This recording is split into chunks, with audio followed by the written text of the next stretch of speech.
Hey guys, in order to be super successful in scientific notation and eighth math in general, we really need to take a day and make sure that we're super strong with our exponent laws. So today is just going to be a big review of everything.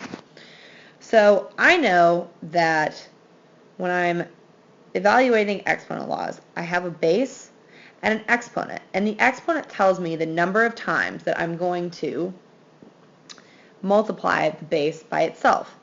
So if I have 4 over 5 raised to the second power, that just means 4 to the 5th times 4 to the 5th, which I can simplify out, which becomes 16 over 25. Super easy. Let's do another one. Let's say I have 4 to the 5th raised to the negative 2 power. Now, again, I know I'm multiplying 4 to the 5th by itself 2 times, but because of the negative exponent, that means do the opposite. So I'm going to flip this. This becomes 5 to the 4th over 5 to the 4th, which is the same as 25 over 16. Let's move on. All right, guys, let's look at this next one. When I have a base with an exponent that's raised to another power, whenever I see my exponents squished together like this, that just means multiply them. So this is a really easy skill. All you have to do here is rewrite your base and multiply your exponents. 2 times 3 is 6. Let's look at another one. 9 to the 5th raised to the second power. Again, I'm going to rewrite my base of 9 and multiply my exponents. 5 times 2 is 10. So this becomes 9 to the 10th power. 4 to the negative third raised to the 4th power. Well, again, I'm going to rewrite my base of 4, and I'm going to multiply my exponents. Negative 3 times positive 4 is a negative 12. Let's look at another one. All right, 3 to the negative third times 3 to the 4th. Well, here I see that I'm multiplying, so I know I'm going to use my MADS rules, meaning simply when you multiply, you add your exponents. So I'm going to rewrite my base of 3. I'm going to add my exponents. Negative 3, this is the same thing as negative 3, plus 4, which is the same as 3 raised to the first power. Let's look at another one. 4 to the second times 4 to the 6th. Again, multiplication, rewrite your base of 4, add my exponents. This is the same as 4 to the 8th power. All right, let's quickly look at this one. 1/4 times 2 to the second. One thing that we need to remember is that fractions are used to represent negative exponents.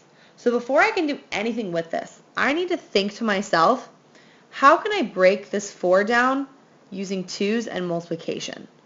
So I'm thinking to myself, I know that 4 is the same as 2 times 2, which means that this is the same as 1 over 2 times 2. And if I want to rewrite this, 1 over 2 times 2 is the same as 1 over 2 to the second power. And now I have not forgotten about my other 2 over here. My new problem is now 1 over 2 squared times 2 squared. Now, again, I still can't really do anything with this because this is still in fraction form. But I know that fractions are used to represent negative exponents, so this is the same as 2 to the negative 2 times 2 squared. Now, use your MADS rules, rewrite your base of 2, negative 2 plus 2 is 0, so 1/4 times 2 to the second is the same as 2 to the 0 power. Let's move on. All right, guys, last one, then you'll practice. Which of the following is equivalent to 1 over 16 times 4 to the third? Well, one of the things that I just reviewed with you is that fractions can be used to represent negative exponents. So I know I need to break down this 16 to give it a base of 4.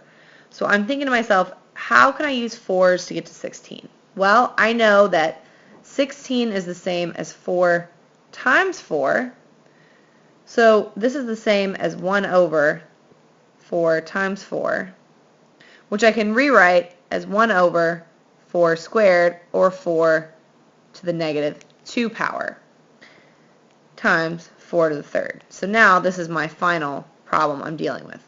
Now, you notice that I haven't even looked at my answer choices yet until I had that completely solved out. And that's exactly how you should do. And now all I'm doing is I'm matching up. Which of the following is equivalent? Well, if I look at A, that's 4 to the third times 4 squared, which is not 100% correct because those are both positive. So I can go ahead and cross that out. 4 to the negative 2 times 4 to the negative 3. Close, but again, they're both negative, so that one cannot be right. Now I'm left with C and D. 4 to the second times 4 to the negative third. Well, this would almost be correct, except our exponent numbers are flipped, so that one can't be right. Now I'm left with D. 4 to the negative 2 I have, and 4 to the third I also have, so this is my final answer. Alright guys, that's going to be it for me. Let's practice.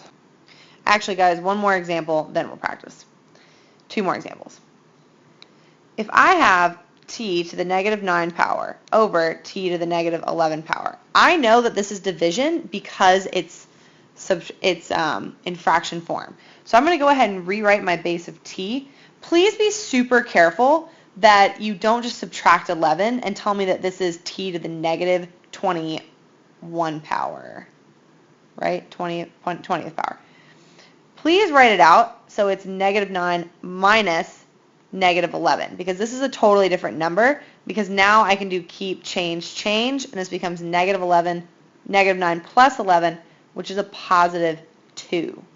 Totally different number. Last one. If I have m times m to the third times m to the second. This first m does not have an exponent, so I know it gets an exponent of 1. Now, since this is multiplication, rewrite your base of m and add your exponents. 1 plus 3 is 4, plus 2 is 6. All right, now you'll practice.